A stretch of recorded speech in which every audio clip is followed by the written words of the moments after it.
Sabe aquela ideia que a gente ouve há muito tempo de que a prosperidade de um país leva à paz? Pois é, essa crença foi, por décadas, a base de muita política global. Mas e se essa lógica já não for mais tão simples assim? Bom, vamos mergulhar nisso. Olha só, isso vem lá de 1949. O presidente americano Harry S. Truman disse essa frase aí.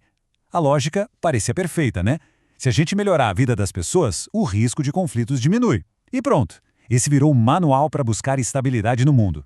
O problema é que, quando a gente olha para o mundo de hoje, tem uma coisa que simplesmente não fecha.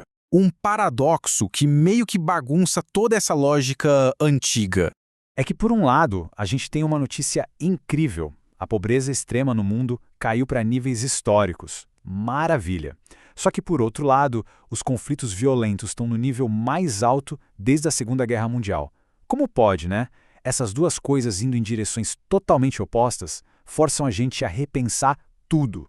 Então a grande pergunta que fica é essa: se ter mais desenvolvimento não está trazendo mais paz, o que é que está acontecendo de verdade?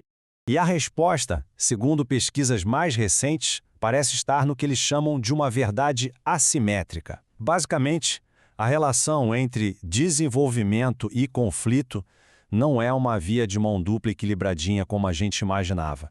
Para entender essa assimetria, a gente precisa pegar um conceito emprestado da economia, o de meia-vida. Pensa assim, é o tempo que o efeito de alguma coisa, boa ou ruim, leva para perder metade da sua força. É com essa ferramenta que a gente enxerga a diferença brutal entre o impacto da guerra e o impacto do desenvolvimento. E o que os dados mostram é impressionante. Quando o conflito estoura, o estrago que ele causa no desenvolvimento de um país é profundo e demora muito para curar. A meia-vida desses danos é de quase 8 anos. Pensa bem, anos de progresso viram pó e leva quase uma década só para chegar na metade do caminho da recuperação. Agora, em total contraste, o efeito do desenvolvimento para trazer a paz, bom, ele é super rápido, um foguinho de palha, a meia-vida dele é de só 13 meses. É isso mesmo. Em pouco mais de um ano, o poder do desenvolvimento para acalmar a violência praticamente some. A diferença? A tal da assimetria é gigantesca.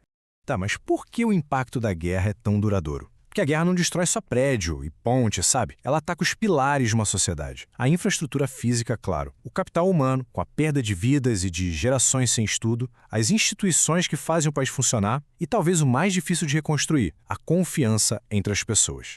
Do outro lado, a ajuda para o desenvolvimento, que é super importante, funciona de outro jeito. É como se ela tratasse os sintomas, mas não a doença.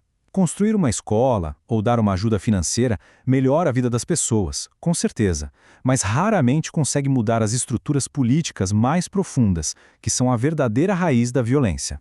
Tudo isso leva a gente para uma conclusão que muda o jogo. Talvez a gente tenha pensado na ordem errada o tempo todo. Talvez a paz precise vir primeiro.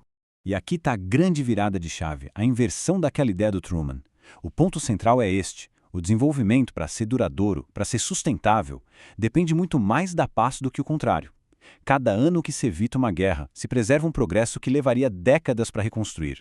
E sugere uma nova receita, um novo caminho. Primeiro, o foco tem que ser em conseguir estabilidade política. Depois, construir instituições fortes, que funcionem. E só então, com essa base sólida, é que os investimentos em desenvolvimento vão poder realmente criar raízes e florescer. E essa citação resume tudo de forma brilhante. O desenvolvimento é uma ferramenta excelente para manter a paz, depois que ela já existe. Mas para criar paz onde só existe conflito, aí a sua eficácia é bem menor. Entender essa diferença toda não quer dizer que a gente deve desistir do desenvolvimento, de jeito nenhum, muito pelo contrário. Significa que a gente precisa ser mais esperto sobre onde colocar nossos esforços. E isso tudo nos deixa com a pergunta que vai definir a política global daqui para frente. Se a paz é o alicerce de tudo, a base, como é que a gente faz para construir ela primeiro?